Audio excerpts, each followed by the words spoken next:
Hari ini kita bakal ngulik kolaborasi antara Agnes Mo dan French Montana dan kita bakal lihat gimana lagu mereka, Diamonds, ternyata nyimpen kisah ketahanan yang gila banget.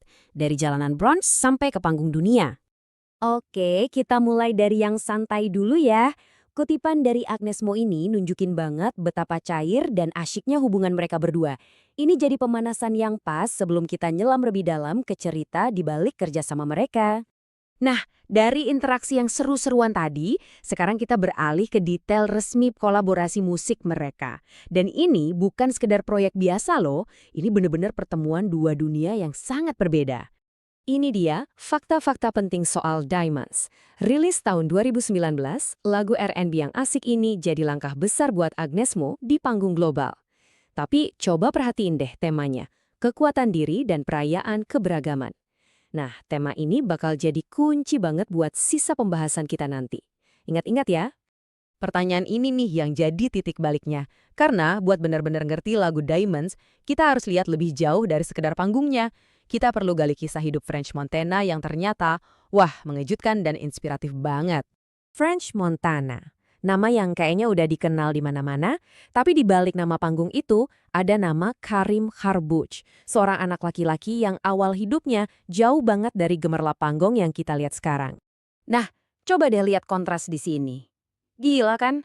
Di satu sisi kita punya French Montana, rapper superstar.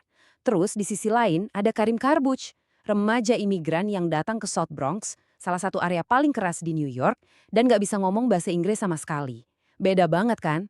Coba bayangin deh tekanannya. Umur 13 tahun, ayahnya balik ke Maroko, dan tiba-tiba dia harus jadi tulang punggung keluarga di negara yang benar-benar asing buat dia. Dia belajar bahasa Inggris bukan dari sekolah, tapi dari lirik-lirik hip-hop di jalanan dan obrolan di lapangan basket. Disinilah mental bajanya mulai kebentuk.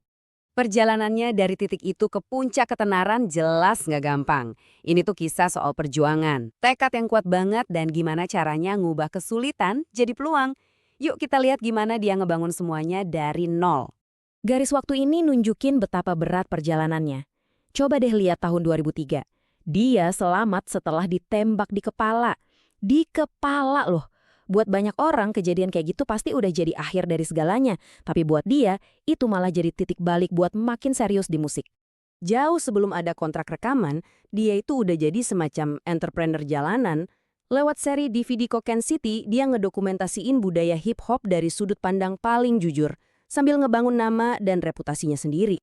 Ini nunjukin semangat juangnya yang emang udah ada dari awal.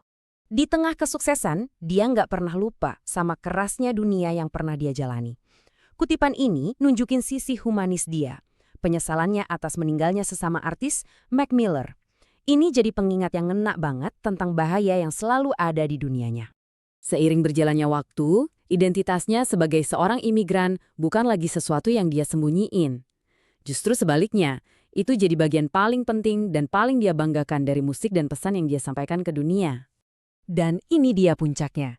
Di panggung segede MTV Video Music Awards, dia pakai kesempatannya bukan buat nyombongin diri, tapi buat jadi suara jutaan imigran lainnya. Pernyataan ini benar-benar negasin kalau dia nggak pernah lupa dari mana dia berasal.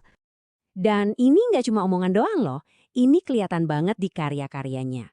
Latar belakangnya sebagai imigran dari Maroko jadi sumber inspirasi yang kaya. Makanya kolaborasinya dengan artis dari berbagai negara, termasuk Agnes Mo, itu jadi terasa pas banget sama identitas global yang dia punya.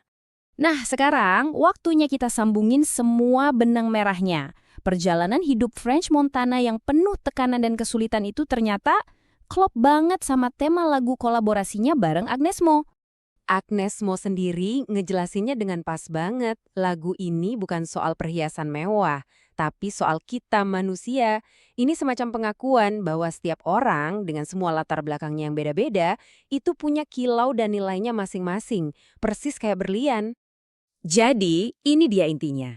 Berlian itu kan terbentuk di bawah tekanan yang luar biasa besar.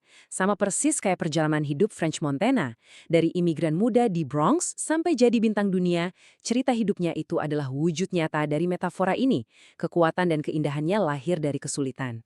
Nah, pembahasan ini akhirnya ninggalin kita dengan satu pertanyaan buat direnungin.